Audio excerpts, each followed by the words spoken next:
वसुदेवसुतं देवं कंसचानूरमर्दनं देवकी परमानन्दं कृष्णं वन्दे जगद्गुरुं कृष्णं वन्दे जगद्गुरुम्. In the last class, we have ended up our topic raising a question. If I am not the body, if I am not the mind, if I am not the body, and if I am not the mind, then who am I? This question raised at the end of the last session. So now let us see the answer, how Bhagavan Krishna unfolded the topic, who am I?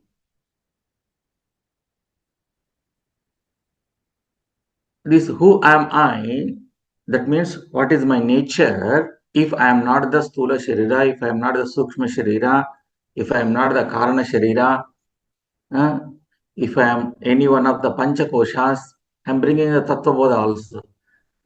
If I am not the Avastas, if I am just only Avastatraya Sakshi, who am I? So Tattva Bodha says, Sat Chit Ananda Swarupaha. The topic of the Satchidananda Swarupaha is revealed in the second chapter by Bhagavan. From shlokas dealing from the 11 onwards. So we will see. What are the names are given for that? So if you look at the entire Vedanta, you will get different words for our nature. It is better to know all those names in one place. We can say Chit Rupaha. Who am I? I am Chit Swarupaha. Or I can say Chaitanya Swarupaha. I am Jnana Swarupaha. I am Vijnana Swarupaha. I am Prajnana Swarupaha. All are synonymous. You can say Chit, Chaitanyam, Jnanam, Vijnanam, Prajnanam. All these mean the same in this context, which in English we can say for one word, consciousness. I am the nature of consciousness principle.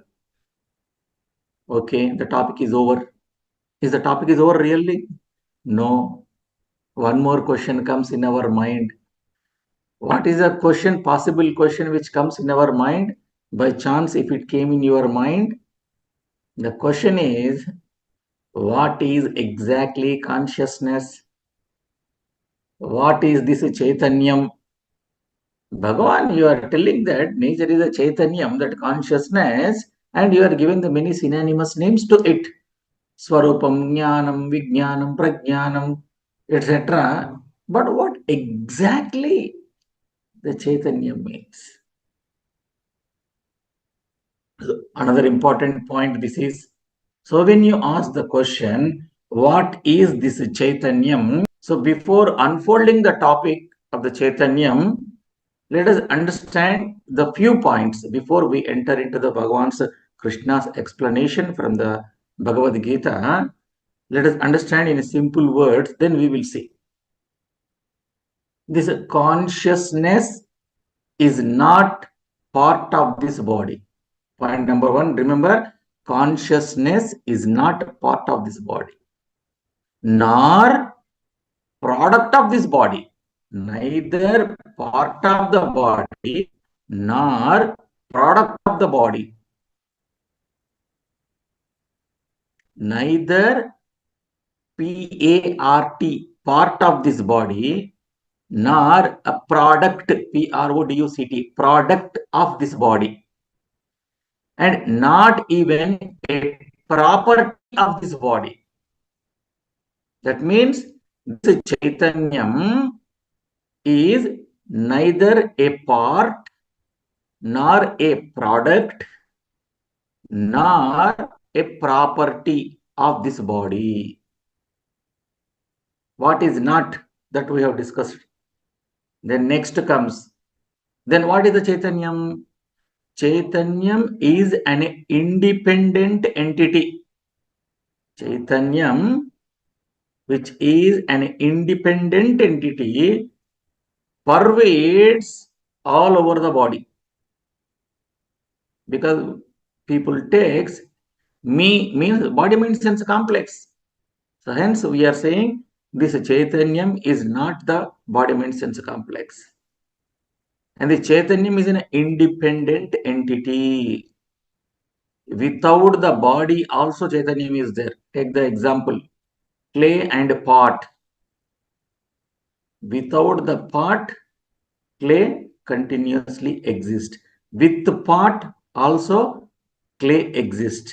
Then where is the clay? The entire pot is pervaded by the clay only. Without clay, there is a no pot. But without a pot, there can be a clay. So understand, the clay is not part of the pot. Clay is not product of the pot. Clay is an independent entity. That is the example. So Chaitanyam is an independent entity. Then next point. The Chaitanyam, this consciousness, this Chaitanyam, which pervades and illumines this body. Chaitanyam pervades all over the body and illumines the body. That means, what we have to understand, Chaitanyam is not limited by the boundaries of this body. Even though the Chaitanyam pervades all over the body, it does not mean the body is a boundary for the Chaitanyam. So Chaitanyam is not limited by the boundaries of the body. That means it is a sarva vyapti, it is everywhere. Then one more point. This Chaitanyam, this consciousness, which is beyond the boundaries of the body. Without body also Chaitanyam continues. Chaitanyam, the consciousness, continues to exist even after this body collapse. Even after the body gets destroyed in the name of death, the Chaitanyam, the consciousness, continues. So these 4 points, please keep it with you as a background information, so that we can understand how Bhagavan is going to unfold the topic. Who am I? What is my nature? What is this Sat Chit Ananda? Now, let us look into from the Bhagavad Gita. This consciousness principle, this Chaitanyam, otherwise known as, I am giving the 3 more names, Dehi.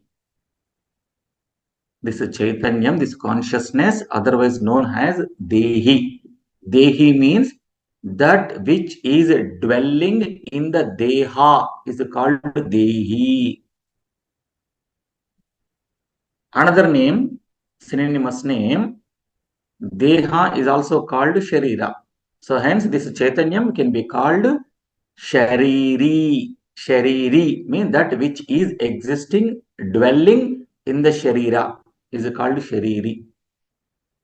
Also known as Atma. This word is very popular for us. Atma word is popular. So this you can say Dehi from the body point of view, that which is dwelling in the Deha, or Shariri, that which is dwelling in the Sharira. So now Bhagavan Krishna is unfolding this Chaitanyam topic presented the 6 main features of this Atma. From shloka number 11 to 25, Bhagavan revealed 6 main features of the Atma. What are those 6 features? Remember shloka number 11 to 25. The number 1, Atma is Nityaha. Point number 1, Atma is Nityaha. I will give all the Sanskrit words first, then we will discuss later. Point number 1, Atma is Nityaha. Now the second feature, the second point, Atma Satyaha. Atma is Satyaha. And the third feature, the third point, Atma Sarvagataha. Atma Sarvagataha. Now the fourth point, Aprameyaha. Atma is Aprameyaha. Now the fifth point, Atma Akarta Abhokta. Akarta Abhokta.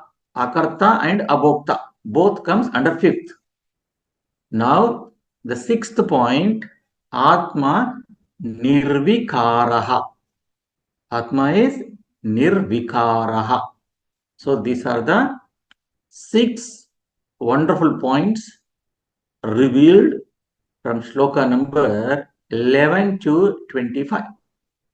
Let us see one word. First one, Atma is Nitya. Nitya means eternal. This body mind sense complex is not eternal. Our body is not eternal. According to the science, for every 5 to 6 years, every cell in our body is getting died and the new cells are taking place. That means 10 years back, none of us having this body with us. Can you believe this? Being the person living in a material world, fully identified with this body mind sense complex, can you believe that we don't have this body 10 years back? Hey, but I can see my photographs are same as it is.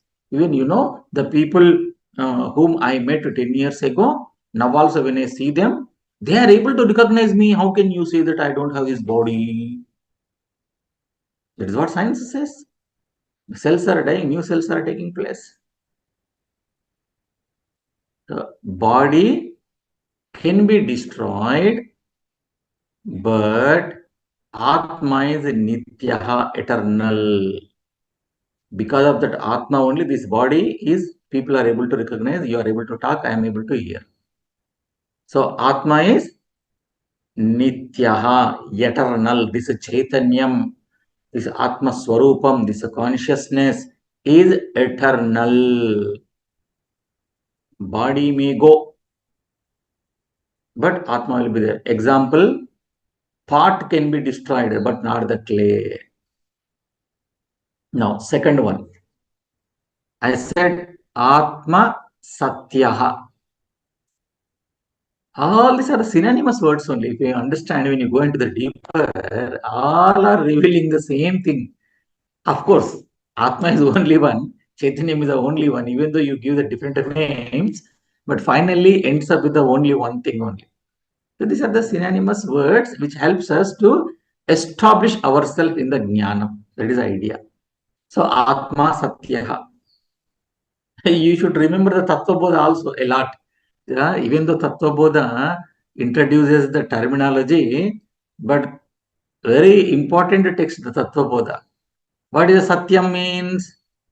Trikale tishtati iti Satyam. That which exists in all the 3 periods of the time is called Satyam. Now what I am saying here in the second point, Atma Satyaha. What does it mean? It means Atma is independently existing in all the three periods of the time.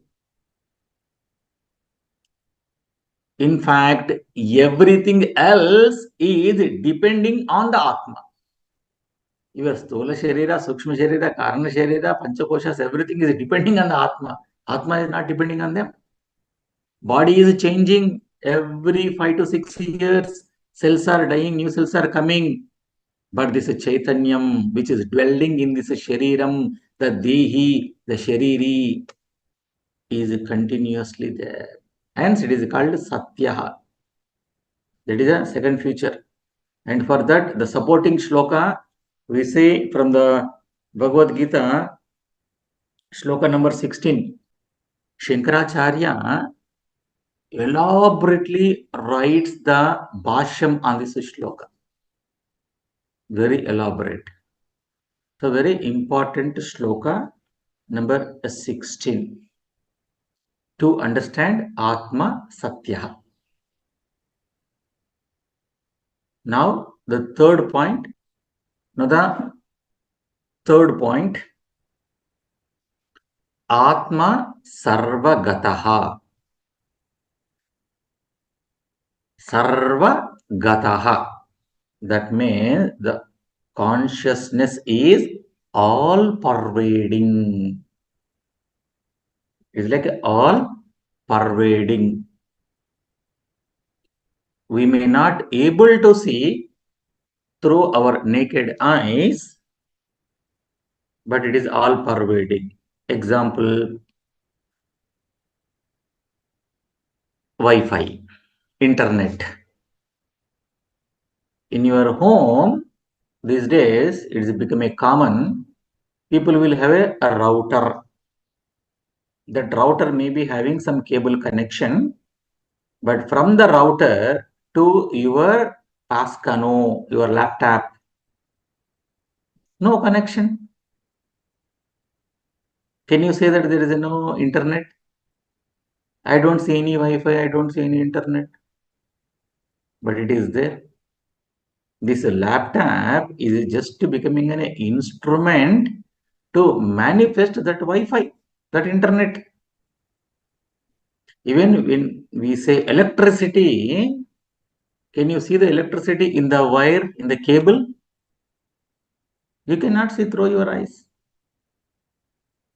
How will know the electricity is there? When it is connected to a bulb, when it is connected to electronic gadgets, when they are functioning, that means in that cable, electricity is passing. So, Atma is a Sarvagataha, which is consciousness, is all pervading. The only thing is we may not able to see this electricity. Okay. And the fourth one, Aprameyaha.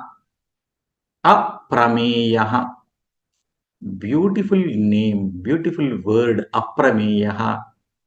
Ameyaha, Aprameyaha. Synonymous words. But here we are dealing with Aprameyaha. Aprameyaha means that which cannot be experienced. Aprameyaha. Aprameyaha. Prama means the pramana. Aprameya means that which cannot be experienced because it is the experiencer. Example, you take a camera. And with the camera, what you can do? You can able to take many photographs. But can you take the photograph of the camera by itself? We cannot. But with that instrument called camera, we can take the photographs of every object except its own. So, aprameya, that which cannot be experienced. It is always the experiencer. It can never be experienced. Anything, whatever we experience in our life is called anatma. Remember, anything, whatever we experience in our life, it is called anatma. Whenever you say, I experienced the Atma. How can you experience the Atma? It is Atma one is experiencing everything. Because of the Atma only everything is there. This is a most important point because most of you are yoga students and we are saying Atma is experiencer. In the yoga, what we say? I want to experience. I want to experience. Huh? I'm in a meditation. I'm experiencing the meditation. Nice meditation I experienced. Nothing wrong. But what you need to understand is that is not you. Whatever you have experienced, whatever you are experiencing, whatever you want to experience, that is different from you. Subject and object both are two different things. The moment when I am saying experience, when I use the word experience, that means that is different from me the Atma. So all the objects comes under anatma. Atma is always the subject, not the object. Very important point. So aprameyaha. Atma is always the seer, the drashtuhu, not the drishyam, not the object. Atma is always a seer, not the seen. This is called aprameyaha. And another meanings also we can say aprameya means not that which is never experienced. Another way, that which is not an object of experience. That which is not an object of experience. That is called aprameya. Atma akarta abhokta.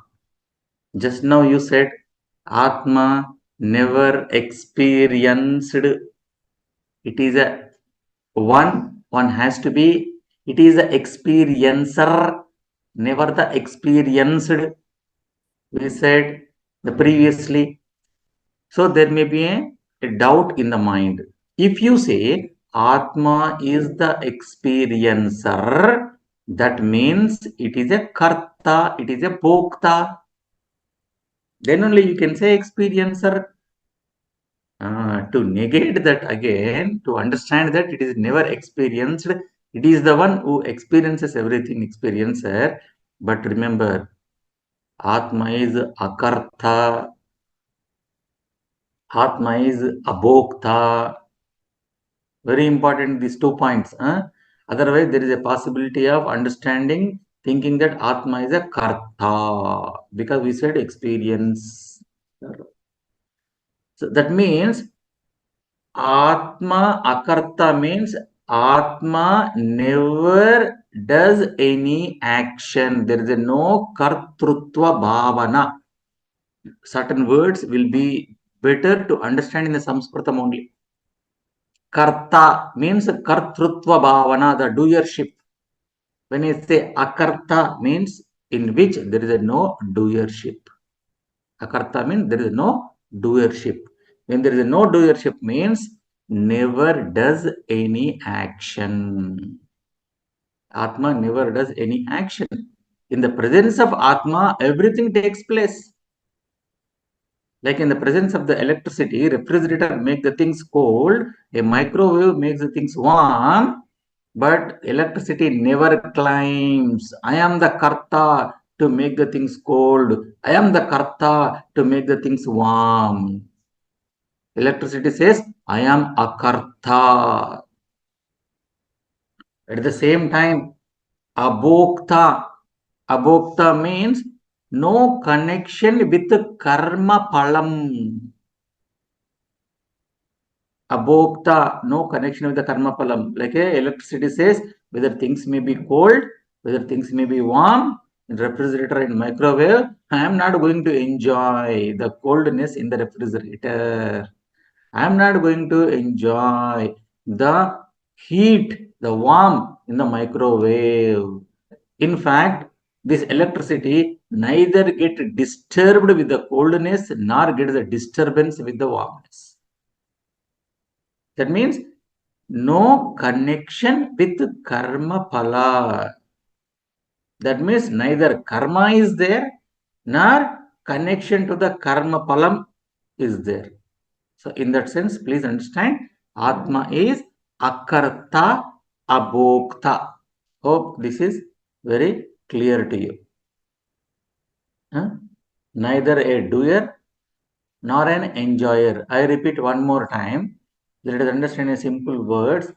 Akarta abhokta. Akarta. Let us understand the word karta. Karta means what? Karta means doer. Karta means doer. Now I am negating the karta using the word a before the karta. So what does it mean? Akarta.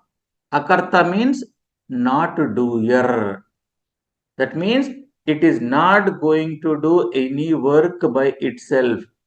That means Atma is not an instrument. When you do something, we need to have an instrument. So Atma is not an instrument, not karta. I gave an example, electricity. Very often we are taking this example. So you are having a refrigerator. What happens in the refrigerator? Whatever you keep in the refrigerator, they will become cold. And we are also having another instrument called microwave. What happens in the microwave? Whatever you keep in the microwave, they will become the warm. Microwave is able to make the things warm because of what? Because of the electricity. A refrigerator is making the things cold because of the electricity. If the electricity is not there, refrigerator will not make the things cold. Microwave will not make the things warm. I hope this is clear, this example. Now, can you say that electricity is making the things cold? Or can you say that electricity is making the things warm? Neither electricity makes the things cold, nor the electricity makes the things warm. It is the refrigerator, it is the microwave, which we called upadhi. But topic under discussion is about electricity, not about the refrigerator, not about the microwave. We already used the word dehi, shariri. If the refrigerator is a deha, upadhi, what is dwelling in the refrigerator? Electricity. That is called dehi. That is, in another word, say Atma. This Atma is not making the things cold, not making the things warm, but at the same time, in the presence of Atma, in the presence of this electricity, refrigerator making the things cold, microwave making the things warm. In the presence of electricity, electricity is neither karta. At the same time, a bhokta, it will not enjoy. So Atma, in the presence of Atma, this body mind sense complex is making the things, the transactions, but Atma never takes the doership that I am the doer. It is our ahankara says, I am the doer. In the presence of Atma, everything is taking place. Hence, we say Atma is akarta. At the same time, there is no connection with the karma palam. That means, go back to the same example, refrigerator. Refrigerator making the things cold. Can electricity sitting in the refrigerator? Oh, I'm so cold. Can you please switch off your refrigerator? Can you please switch off? I'm feeling so cold. You are keeping me within the refrigerator. I'm so cold. Can you please switch off? Not nothing, no connection to the karma phala. Even if it is in the microwave, it will not say, oh, I am so warm, can you please switch off? I am so warm, can you please switch off? Not affected by the warmness, not affected by the electricity. That is for example. Examples will have its own limitations. But when it comes to the Atma, neither it is having the doership, nor it will having to the connection to the palam, means nor enjoyership. The last one, and which is the very simple one, which we have already studied in the Tattva Bodha, that is Atma is Nirvikaraha. Atma Nirvikaraha means there are no modifications in the Atma. So remember the Tattva Bodha, bring your Tattva Bodha notes here. What are the 6 modifications said in the Tattva Bodha? Asti, Jayate, Vardate, Viparinamate, Apakshiyate, Vinashyate. These are the 6 modifications. All the 6 modifications are not there in the Atma. That is called Nirvikaraha. Om Sarve Bhavantu Sukhinaha. Sarve Santu Niramayah. Sarve Bhadrani Pashyantu. Ma Kaschid Dukhabhag Bhavir. Om शांति शांति शांति हरि ओम श्री गुरुभ्यो नमः हरि ओम